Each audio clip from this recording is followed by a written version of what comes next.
العالمين والسلام على أشرف الأنبياء والمرسلين وعلى آله وأصحابه أجمعين ومن تبعهم بإحسان إلى يوم الدين أما بعد. امام ابو داود کی لکھی ہوئی کتاب سنن ابی داود کا ایک اہم حصہ کتاب السنہ، اس کا آج سے ہم باقاعدہ آغاز کرنے جا رہے ہیں. گزشتہ ہفتے تک کچھ باتیں جو ضروری تھیں وہ ہم نے سنی، اور کچھ باتیں اور بھی تھیں جن پر ہماری گفتگو ختم ہوئی تھی اور ہم نے کہا کہ وہ آئندہ آئیں گی، تو انشاءاللہ وہ ان احادیث کی وضاحت کے دوران آ جائے گی انشاءاللہ. آج سے باقاعدہ ہم احادیث پڑھنا شروع کریں گے اور ان کی وضاحت اور جو باتیں ان کی روشنی میں سمجھ میں آتی ہیں وہ ہم سمجھیں گے. تو پہلے شروع کرتے ہیں. میں احادیث آج کی جو حدیثیں ہیں وہ پڑھ کر سنا دیتا ہوں، پھر ترجمہ کرتے ہیں، پھر اس کے بعد مسائل دیکھتے ہیں. قال الامام ابو داود رحمہ اللہ کتاب السنہ باب شرح السنہ. قال حدثنا وهب بن بقية عن خالد عن محمد بن عمرو عن أبي سلمة عن أبي هريرة قال قال رسول الله صلى الله عليه وسلم افترقت اليهود على 71 أو 72 فرقة وتفرقت النصارى على 71 أو 72 فرقة وتفترق أمتي على 73 فرقة. وقال حدثنا أبو أحمد بن حنبل ومحمد بن يحيى قال حدثنا أبو المغيرة قال حدثنا صفوان تحويلا وقال حدثنا عمرو بن عثمان قال حدثنا بقية قال حدثني صفوان نحوه قال حدثني أزهر بن عبد الله الحرازي عن أبي عامر الهوزني عن معاوية بن أبي سفيان أنه قام فينا فقال ألا إن رسول الله قام فينا فقال ألا إن من قبلكم من أهل الكتاب افترقوا على 72 ملة وإن هذه الملة ستفترق على 73 72 في النار وواحدة في الجنة وهي الجماعة. زاد ابن يحيى وعمر في حديثهما وإنه سيخرج في أمتي أقوام تجارى بهم تلك الأهواء كما يتجارى الكلب لصاحبه. وقال عمرو الكلب بصاحبه لا يبقى منه عرق ولا مفصل إلا دخله. دو حدیثیں ہیں. چونکہ سند کا مسئلہ اس پہ گفتگو کرنا مقصود نہیں ہے ہمارا، تو صرف ہم لوگ حکم بیان کر کے آگے بڑھ جائیں گے، ورنہ ان میں سے ہر راوی کا ترجمہ ان کی سوانح بیان کرتے رہیں گے تو اصل موضوع سے ہم بہت دور رہیں گے. دو حدیثیں ہیں. ان دونوں حدیثوں پر محققین نے، شیخ البانی رحمہ اللہ نے، اور ان سے پہلے خود امام ترمذی رحمۃ اللہ علیہ نے اور دیگر محقق علماء نے یہ حکم لگایا ہے کہ یہ حدیث حسن درجے کی حدیث ہے. حسن درجے کی حدیث کا مطلب یہ ہوتا ہے کہ وہ حدیث جو رتبے میں صحیح سے نیچے ہے لیکن ضعیف سے اونچی ہے. اور حدیث جو حسن ہوتی ہے اور جو صحیح ہوتی ہے دونوں کو ملا کر کہتے ہیں مقبول، یعنی یہ وہ حدیث جس کو قبول کیا جائے گا، جس پر عمل کیا جائے گا. ان کے مقابل مردود جس کو ضعیف کہتے ہیں. تو یہ حدیث عوام کی زبان میں اگر کہنا چاہے، عوام کے پاس دو ہی باتیں ہوتی ہیں، حدیث صحیح ہوتی ہے یا ضعیف ہوتی ہے. عوام کے پاس اس حساب سے اگر کہنا چاہے تو ایک صحیح حدیث ہے. یہ حدیث جو ہے صحیح حدیث ہے. کئی سندوں سے آئی ہے. خود امام ابو داود نے یہاں 2 سندیں ذکر کی ہیں، اور بلکہ 3 سندیں ذکر کی ہیں. ایک حدیث میں 2 اور ایک حدیث میں 1 سند. اور ان کے علاوہ دوسرا ائمہ کے پاس بھی کئی سندوں سے یہ روایت منقول ہے. حدیث کا حکم یہی ہے کہ انشاءاللہ یہ حدیث حسن ہے. مسئلہ کیا ہے حدیث میں؟ ترجمہ کرتے ہیں. حضرت ابو ہریرہ رضی اللہ تعالیٰ عنہ روایت فرماتے ہیں کہ رسول اکرم صلی اللہ علیہ وسلم نے فرمایا کہ یہود 71 یا 72 فرقوں میں بٹے، اور نصارہ 71 یا 72 فرقوں میں بٹے، اور میری امت 73 فرقوں میں بٹے گی. یہ ایک روایت ہے امام ابو داؤد کو ایک سند سے یہ الفاظ ملے، جس میں آپ دیکھ رہے ہیں کہ یہود اور نصارہ کے بارے میں 71 یا 72 دونوں کے لیے استعمال کیا. کوئی راوی کو اس میں شک ہے کہ اللہ کے نبی نے کس کے لیے 71 کہا تھا، کس کے لیے 72 کہا تھا، تو انہوں نے دونوں کے لیے کہہ دیا کہ 71 یا 72 یہودیوں کے لیے کہا تھا اور ویسے ہی 71 یا 72 نصارہ کے لیے کہا تھا. لیکن اس کے بعد والی جو دوسری روایت ہے امام ابو داؤد کے پاس اس میں صراحت کے ساتھ یہ بات موجود ہے کہ 71 کس کے لیے کہا تھا، 72 کس کے لیے کہا تھا. تو دوسری حدیث بھی دیکھ لیتے ہیں. ابو عامر حوزنی ایک تابعی ہیں، وہ کہتے ہیں کہ حضرت معاویہ رضی اللہ تعالیٰ عنہ ہمارے درمیان خطبہ دینے کے لیے کھڑے ہوئے اور انہوں نے اپنے خطبے میں کہا کہ اللہ کے رسول صلی اللہ علیہ وسلم خطبہ دینے کے لیے ہمارے درمیان کھڑے ہوئے اور آپ نے یہ بات کہی کہ الا سنو، بے شک یہود 71 فرقوں میں بٹے اور نصارہ 72 فرقوں میں بٹے. وَإِنَّ هَذِهِ الْمِلَّةِ، یہ ملت یعنی یہ امت 73 فرقوں میں بٹے گی.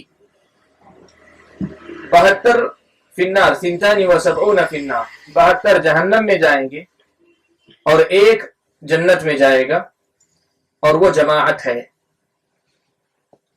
بعض راویوں نے جو اسی سند کے اندر مذکور ہیں انہوں نے اس حدیث میں مزید یہ الفاظ بھی ذکر کیے کہ اللہ کے نبی نے یہ بھی کہا اسی حدیث کے اندر کہ وَإِنَّهُ، میری قوم میں کچھ لوگ ایسے نکلیں گے تَجَارَ بِهِمْ تِلْكَ الْأَهْوَاءُ کہ ان کے اندر یہ بدعتیں ویسے سرایت کر جائیں گی جیسے کتے کے کاٹنے کی وجہ سے لگنے والی بیماری کتے کے کاٹے ہوئے انسان کے اندر سرایت کر جاتی ہے.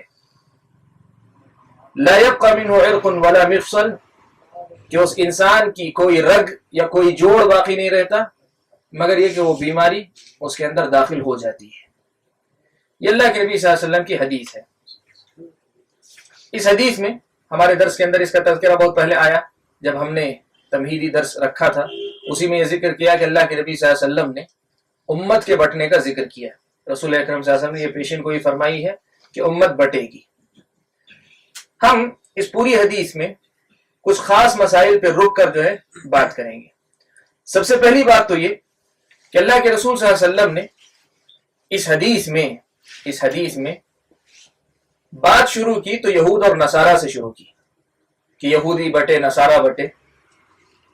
اس کا مقصد یہ ہے بتا رہے کا بہت اہم مقصد ہے اس کا، اس آغاز جو اس سے کیا اس کا مقصد یہ کہ آپ کو معلوم ہے امت محمدیہ سے پہلے یہ دونوں قومیں نصارہ اور یہود اللہ تعالیٰ کی پسندیدہ ترین قومیں تھیں. اللہ تعالیٰ کی پسندیدہ ترین قومیں تھیں، لیکن یہ دونوں کی دونوں اللہ تبارک و تعالیٰ کی ناراضگی کی شکار ہو گئی. دونوں کی دونوں قومیں یہود بھی نصارہ بھی اللہ تعالیٰ کی ناراضگی کا شکار ہو گئی. اللہ تعالیٰ کی ناراضگی کا جو شکار ہوئی تو اس کا بنیادی سبب کیا تھا؟ وہ ان کا آپسی انتشار تھا اور آپسی اختلاف صرف اختلاف ہونے کی وجہ سے نہیں بلکہ اس اختلاف کا دار و مدار جس چیز پر تھا وہ زیادہ اہم ہے. عام طور پہ لوگ جو ہے اس میں ایک ہی نقطہ دیکھتے ہیں کہ امت منتشر ہو جائے گی تو اللہ تبارک و تعالیٰ کے نزدیک ناپسندیدہ ہو جائے گی. انتشار کی وجہ سے ناپسندیدہ ہوگی یہ تو ہے بات، یہ صحیح بات ہے، وجہ ہے اختلاف کی وجہ سے امت جو ہے ناپسندیدہ ہوگی. لیکن اس انتشار کا جو چیز سبب بنتی ہے، اختلاف کا جو چیز سبب بنتی ہے وہ چیز اللہ تعالیٰ کی نظر میں زیادہ بری. اسی لیے اللہ تعالیٰ نے صرف اس پر ترکیز نہیں کی قرآن مجید کے اندر، جہاں بھی مذمت کی انتشار اور اختلاف کی، صرف اختلاف پر زور نہیں دیا اللہ تعالیٰ نے. اللہ نے کہا ان الذین فرقوا دینہم وکانوا شیعا، جن لوگوں نے اپنے دین کو بانٹ دیا اور پھر گروہ گروہ بن گئے. تو انتشار فی نفس ہی انتشار یہ خود ایک بری چیز ہے، لیکن یہ انتشار جب عقائد اور نظریات پر ہوتا ہے یا اصول اور ضوابط کی بنیاد پر ہوتا ہے تب اللہ تعالیٰ کے نزدیک اور زیادہ برا ہو جاتا ہے.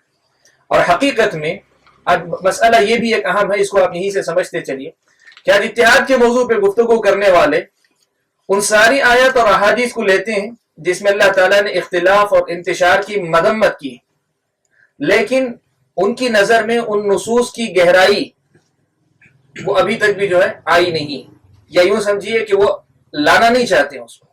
وہ یہ سمجھتے ہیں کہ صرف لوگوں کا ظاہری دھڑوں میں بٹا رہنا، ایک دھڑا ہے وہ ایک جماعت ہے، یہ خود جو ہے اللہ تعالیٰ کے نزدیک ناپسندیدہ، یقیناً وہ ناپسندیدہ ہے، لیکن اس کے پیچھے جو اسباب ہیں اختلاف کے وہ اللہ تعالیٰ کے نزدیک اور زیادہ ناپسندیدہ. اور خاص طور پہ آیت جو میں نے پڑھی، ان الذین فرقوا دینہم، جن لوگوں نے اپنے دین کو بانٹ دیا، وکانوا شیعا، اور اس کے نتیجے میں کیا ہوئے، گروہوں میں بٹ گئے. لست منہم فی شیء، آپ ان میں سے، آپ کا ان سے کچھ لینا دینا نہیں ہے، اللہ کے نبی صلی اللہ علیہ وسلم کو. تو یہاں اللہ کے نبی صلی اللہ علیہ وسلم نے حدیث کا آغاز افترقت الیہود والنصارى، یہود و نصارہ منتشر ہوئے. یہ بتانا چاہتے ہیں کہ یہود و نصارہ کا جو انتشار تھا وہ انتشار آپ کو معلوم ہے ان کی اپنی جو ہے دین کے اندر دخل اندازی کی وجہ سے ہوا تھا. ان کا انتشار سیاسی قسم کا کم تھا، ان کا انتشار اور اختلاف جو ہے نظریاتی تھا، نظریاتی اختلاف تھا یہود و نصارہ کا. اور اس کا نتیجہ یہاں تک پہنچا کہ ان لوگوں نے کیا کیا، دین کو بھی جو ہے برباد کر دیا، دین میں تحریف کر دی، اور اپنی دنیا بھی برباد کر بیٹھے کہ ان کی طاقت ختم ہو کر رہ گئی. یہاں دو باتیں بڑی اہم ہیں، میں چاہوں گا اس پہ رک کے آپ جو سمجھیں اس بات کو. یہود و نصارہ سے آغاز کر کے اللہ کے رسول صلی اللہ علیہ وسلم اس اہم مسئلے کی طرف توجہ دلا رہے ہیں کہ یہ امت پچھلی امتوں کے نقش قدم پر چلے گی. اللہ کے نبی صلی اللہ علیہ وسلم نے جو بات پیشن گوئی فرمائی تھی آپ نے کہ میری امت جو پچھلی امتوں کے نقش قدم پر چلے گی. اللہ کے نبی نے مثال دے کر کہا، جیسے آئے گی بھی حدیث ہمارے سامنے، کہ حذو القدۃ بالقدۃ، یعنی جوتے کے تسمے سے تسمہ ملا کر، یعنی قدم سے قدم ہو بہو ملا کر بالکل ان کے نقش قدم پر چلے گی. تو یہ بتانا ہے کہ یہاں بھی جو اختلاف ہوگا، یہاں بھی جو اختلاف ہوگا وہ ویسا ہی اختلاف ہوگا جو یہود و نصارہ کے درمیان ہوا تھا. اور یہود و نصارہ کا جو اختلاف تھا صرف سیاسی قسم کا اختلاف نہیں تھا، ان کا اختلاف جو ہے نظریاتی تھا، اور ایسا نظریاتی اختلاف تھا کہ اس کی وجہ سے ان کا خود دین برباد ہو کر رہ گیا، دین میں تحریف ہو گئی، دین بدل کر رہ گیا. یہودیوں کا مسئلہ بھی، نصارہ کا بھی، آسمانی کتاب کو بدل بیٹھے. تو پہلی بات جو سمجھنے کی ہے وہ یہ کہ اللہ تبارک و تعالیٰ نے یہود و نصارہ سے آغاز کر کے، اللہ کے رسول صلی اللہ علیہ وسلم نے یہود و نصارہ کی طرف اشارہ کر کے جو کہا کہ وہ 71 میں بٹے، تم 72 میں بٹو گے. تو اس سے جو آغاز کیا یہود و نصارہ کے اختلاف سے، یہ بتانے کے لیے کہ یہ اختلاف بھی اسی نقش قدم پر، انہی کے نقش قدم پر چل کر اس امت کے اندر پیدا ہوگا. یہ پہلی بات. دوسری بات یہاں یہ ہے کہ اللہ تبارک و تعالیٰ نے ایک تنبیہ فرمائی، جو اللہ کے رسول صلی اللہ علیہ وسلم نے تنبیہ فرمائی ہے، جو حدیث کے پورے مفہوم سے بعد میں سمجھ میں آتی ہے، اور آپ سمجھیں گے انشاءاللہ یہ کہ یہود و نصارہ جب آپس میں اختلاف کیے تو وہ اپنے دین کو ضائع کر بیٹھے، دین گنوا بیٹھے. اب امت مسلمہ میں بھی ویسا ہی اختلاف ہوگا، اس کی وجہ سے ایسا نہیں ہوگا کہ حقیقی دین ضائع ہو جائے، ایسا نہیں ہوگا. اللہ تعالیٰ نے دونوں میں یہ فرق رکھا ہے، بنیادی دونوں میں بنیادی فرق رکھا ہے. وہ کیا ہے؟ پچھلی جو امتوں کا مسئلہ تھا، اللہ تعالیٰ نے ان کے دین کی حفاظت کی ذمہ داری خود نہیں لی تھی، وہ دین برباد ہو گیا. لیکن اللہ تعالیٰ یہ فیصلہ اس امت کے ساتھ نہیں کریں گے، یہ فیصلہ اللہ تعالیٰ کا اس امت کے ساتھ نہیں ہوگا. یہاں دین میں اختلاف کی وجہ سے لوگ بٹیں گے اور دین میں بھی بڑے مسائل پیدا کریں گے، سب کچھ ہوگا، لیکن یہ دین کلی طور پہ برباد نہیں ہوگا، بلکہ دین کی جو حقیقی شکل ہے وہ آخر تک باقی رہے گی. کیوں؟ اس لیے کہ پچھلی امتوں کے دین کو باقی رہنا نہیں تھا، ان کے بعد ایک نیا نبی آنے والا تھا، ایک نیا پیغام آنے والا تھا، نئی رسالت آنے والی تھی. اللہ تعالیٰ نے اس کے حق میں فیصلہ نہیں کیا، لیکن یہ امت کی، یہ اللہ پیارے نبی صلی اللہ علیہ وسلم کا دین آخری دین ہے، آخری شریعت ہے. اس لیے اللہ تعالیٰ نے یہ فیصلہ کیا اختلاف ان جیسا ہوگا بلکہ ان سے بڑھ کر ہوگا، یہودیوں سے بڑھ کر ہوگا، لیکن یہ فرق واضح رہے گا کہ جو ہے وہ یہ اختلاف جو تھا وہ اختلاف دین کو برباد کر چکا، دین ختم ہو گیا ان کا، یا محرف ہو گیا، تحریف کا شکار ہو گیا. یہ دین انشاءاللہ محفوظ رہے گا، اللہ تعالیٰ اسے باقی رکھیں گے ہزار اختلاف کے باوجود. یہ بہت ہی اہم مسئلہ ہے جس کے لیے اللہ کے رسول صلی اللہ علیہ وسلم نے اس حدیث کا آغاز جو ہے یہود و نصارہ کے تذکرے سے فرمایا. دوسرا اہم نقطہ جو ہم لوگوں کو اس میں سمجھنا ہے وہ یہ کہ پیارے نبی صلی اللہ علیہ وسلم نے یہاں یہ پیشن گوئی فرمائی کہ یہودی جو ان تینوں میں سب سے پہلی قوم ہے، موسیٰ علیہ السلام کی قوم، وہ 71 فرقوں میں بٹے، اور نصارہ جو عیسیٰ علیہ السلام کی، یہودیوں کے بعد، موسیٰ کے بعد حضرت عیسیٰ، اور یہودیوں کے بعد عیسائی، یہ دوسرے آئے تو ان کے اندر اختلاف اور زیادہ ہوا. پچھلی امت کا اختلاف اور دین کی بربادی، خود ان کی بربادی سے اس قوم نے عبرت نہیں حاصل کی، دوسری قوم نے، وہ 72 میں بٹے. اور بالکل یہی صورتحال اس امت کے ساتھ بھی ہوگی کہ یہ امت خود بھی کیا ہوگی، اختلاف کا شکار ہوگی اور ان سے بڑھ کر ہوگی، ان سے بڑھ کر ہوگی، اختلاف ان سے بڑھ کر ہوگا. اور اس مسئلے کو سمجھیں، میں نے بات بہت پہلے ہی کہی تھی کہ یہاں جو اختلاف ہے، یہ اختلاف جو چھوٹا موٹا اختلاف نہیں. لوگ کہتے ہیں کہ اللہ ایک ہے، رسول ایک ہے، کتاب ایک ہے، امت بھی ایک ہے. یہ خامخواہ لوگ لڑ رہے ہیں. خود آج کا ایک مسئلہ آپ کے سامنے بیان کرتا ہوں. خانقاہ کے، بنگلور کے ایک خانقاہ کے جو ہے ایک گروہ نے کیا کیا، باقاعدہ جو ہے وہ شاید پورے کرناٹک کا دورہ کر رہے ہیں. وہ اتحاد قائم کرنے کے لیے ہر مسلک، ہر مکتب فکر کے لوگوں تک جا رہے ہیں، سب کے پاس جا رہے ہیں. اور جانے کے بعد ہم لوگوں سے ملنے بھی آئے ہوئے تھے. آج عصر کے بعد بتا رہا ہوں، آج کی عصر کی نماز کے بعد ملاقات ہوئی. بنیادی نقطہ ان کا کیا ہے، وہ یہی کہتے ہیں کہ امت جو ہے اس وقت بکھری ہوئی ہے، جو ہے اس کو اس کے حال پہ چھوڑ دو. تمہارا جو عقیدہ ہے اللہ تعالیٰ پوچھ لے گا، میرا جو عقیدہ ہے اللہ تعالیٰ مجھ سے پوچھ لے گا، اپنا عقیدہ جس کا جو ہے اللہ تعالیٰ پوچھ لے گا. یہ تمہاری جو انگلیاں، ان کے اپنے الفاظ، یہ جو تمہاری انگلیاں اٹھی ہوئی ہیں ان کو موڑ لو، دوسرے کے اوپر انگلی اٹھانا چھوڑ دو، دوسرے پر انگلی اٹھانا چھوڑ دو. اس طرح جو ہے مطلب اتحاد امت کے اندر قائم ہو جائے گا، اس طرح امت کے اندر اتحاد قائم ہو جائے گا. تو میں نے بات پہلے ہی کہی تھی کہ یہ کوئی جو ہے سیاسی اختلاف نہیں ہے کہ میرے اپنے مفاد کے لیے میں لڑ رہا ہوں تو کہوں ٹھیک ہے، امت کے مفاد کی خاطر میں اپنے مفاد کو چھوڑ کر خاموشی اختیار کر لوں گا. یہ مسئلہ جو ہے ایسے اختلاف کا ہے جس اختلاف کا تعلق دین سے ہے، اور دین کا کی بنیاد پہ جو آدمی اختلاف کرتا ہے وہ کبھی اپنے جو موقف سے دستبردار آسانی سے نہیں ہوتا، اگر اس کا اختلاف دین کی وجہ سے ہے. تو یہاں وہی بات جو ہے بڑی اہم ہے کہ اللہ کے رسول صلی اللہ علیہ وسلم نے یہود سے جوڑ کر یہ مسئلہ بڑی وضاحت کے ساتھ بتایا کہ دین کی بنیاد پر اختلاف ہوگا اور دین کی بنیاد ہی پر ان سے بڑھ کر اختلاف ہوگا. ہاں البتہ اتنا فرق ہے کہ دین لڑانے والا نہیں ہے، نہ اللہ کی کتاب لڑانے والی، نہ رسول لڑانے والے، نہ جو ہے مطلب کتاب لڑانے والی، کوئی لڑانے والے نہیں. لیکن یہود اور نصارہ آپس میں جو ہے اللہ تعالیٰ نے جیسے جو کہا من بعد ما جاءتهم البینات بغیا بینہم، اللہ کی نشانیاں آنے کے بعد وہ آپس میں ایک دوسرے سے دشمنی، ایک دوسرے پر ظلم کی وجہ سے اختلاف کا شکار ہوئے. یہاں بھی ویسے ہی ہوگا. تو اس مسئلے کو سمجھنے کے لیے، امت کے اختلاف اور اس کی نوعیت کو متعین کرنے کے لیے یہود و نصارہ کا جو اختلاف تھا اس پہ بہت گہرائی سے جو مطلب غور کرنے کی ضرورت ہے. تو میں یہ بتا رہا تھا دوسرا نقطہ اس میں کہ امت یہود یا پھر نصارہ، ان دونوں کے اختلاف کے بعد امت محمدیہ آئے گی اور ان سے بڑھ کر اختلاف کرے گی، 73 فرقوں میں بڑھ جائے گی. یہ اللہ کے رسول صلی اللہ علیہ وسلم نے بیان فرمایا. اب یہاں ایک اور مسئلہ، ایک تیسرا مسئلہ بھی ذکر کر دوں. اللہ کے رسول صلی اللہ علیہ وسلم نے کہا وَسَتَفْتَرِقُ أُمَّتِي، میری امت بٹے گی. تو یہاں ایک مسئلہ جو ہے علماء نے تنبیہ کی اس مسئلے کی طرف. اللہ کے نبی صلی اللہ علیہ وسلم نے پیشن گوئی فرمائی ہے تو یہ امت بٹ کر رہے گی، دنیا کی کوئی طاقت اس کو روک نہیں سکتی. یہ ہمارا ایمان کا حصہ ہے. نبی جب بات کہتے ہیں تو سچی بات ہے، وہ ہو کر رہتی ہے. نبی نے کہا بٹے گی تو بٹے گی امت. یہاں سوال یہ پیدا ہوا جب نبی کی بات یہ ہے کہ امت بٹے گی اور دوسری طرف خود قرآن مجید کے اندر خود اللہ کے نبی صلی اللہ علیہ وسلم اتحاد کا حکم دے رہے ہیں، تو پھر یہ دو متضاد باتیں ہو گئی نا.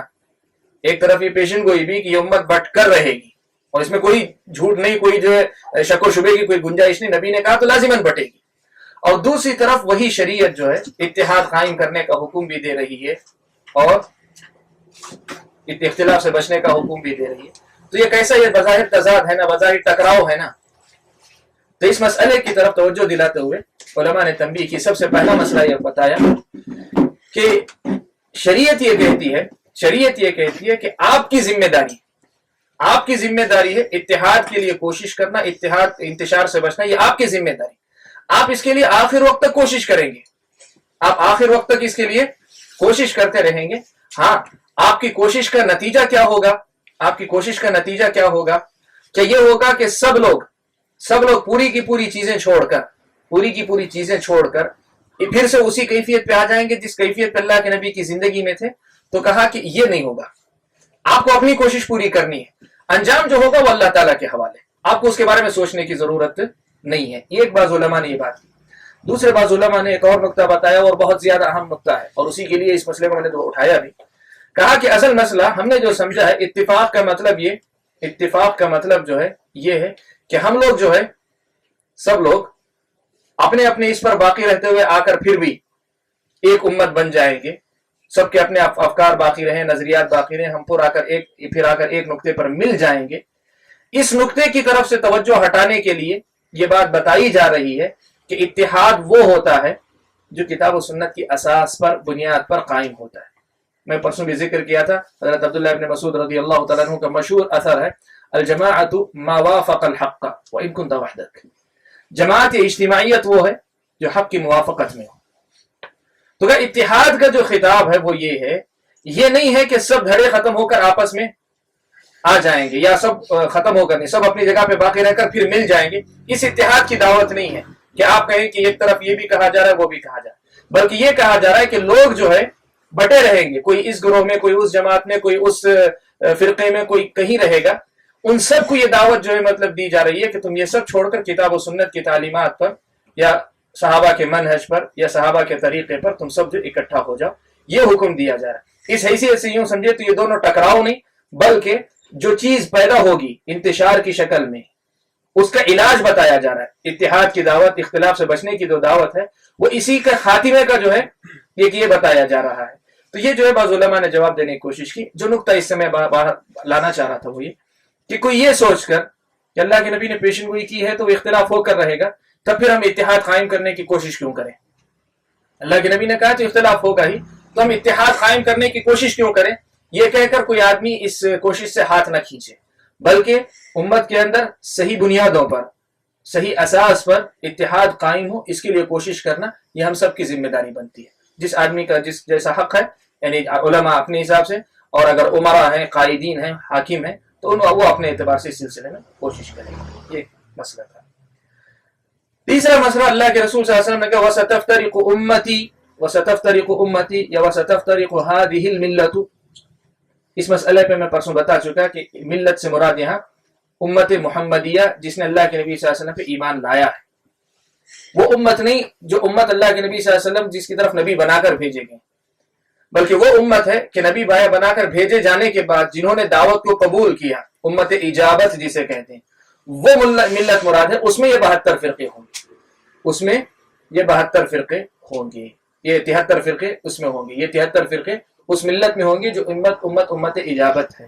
یہ مسئلہ مجھے گزر چکا ہے. وَسَتَفْتَرِقُ أُمَّتِي إِلَى 73. یہاں مسئلہ جو ہے بڑا اہم ہے.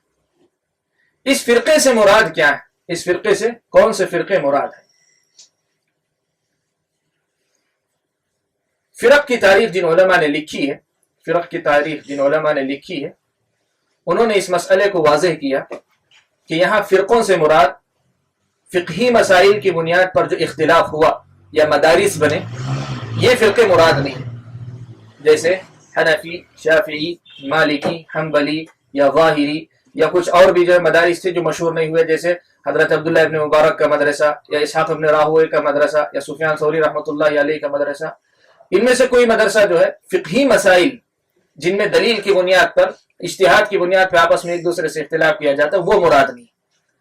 یہاں فرقوں سے مراد کون سے فرقے ہیں؟ وہ فرقے جن کا اختلاف جو ہے عقیدے کی بنیاد پر تھا, یا جو ہے نبی کی نبوت اور رسالت کے مسائل میں تھا, یا پھر وہ جو صحابہ کرام رضوان اللہ تعالی علیہم اجمعین کے تعلق سے ان کے ایمان یا کفر کے مسئلے پر تھا. جو اختلاف ہم عام الفاظ میں کہنا چاہیں تو عقیدے اور ایمان کے مسائل سے جڑ کر جس میں اختلاف ہوا, جیسے خوارج, جیسے جو ہے معتزلہ, جیسے جو شیعہ, جیسے جو ہے قدریہ, جیسے بعد کے زمانے میں جب اسماء و صفات کی بحثیں بہت زیادہ عام ہوئی تو جو ہے اشاعرہ ہیں, یا جو ہے دوسرے جتنے فرقے آپ کے پاس جو ہے جانتے ہیں, جہمیہ, معطلہ وغیرہ. یہ عقیدے کی بنیاد پر جو فرقے بنے, یہ اساساً جو یہ فرقے مراد ہیں. اس سے امت کے درمیان جو فقہی مسائل میں اختلاف ہو وہ نہیں. فرق بتایا علماء نے, اس کا فرق بتایا, اور متقدم علماء میں سے بھی کئی ایک نے اس کو نقل کیا, اور متاخرین میں سے بھی کئی نے یہ اس نقطے کو واضح کیا کہ یہاں اس مسئلے کو سمجھیں کہ اختلاف سے مراد ایمان و عقیدے میں اختلاف جہاں لوگوں میں ہوا, کسی ایمانی مسئلے کی تشریح میں یا کسی ایمانی مسئلے کی وضاحت میں اختلاف ہوا, جس کے نتیجے میں ایک دوسرے کی تکفیر تک نوبت پہنچی, ایک دوسرے کو کافر قرار دینے تک نوبت پہنچی, وہ فرقے مراد ہیں.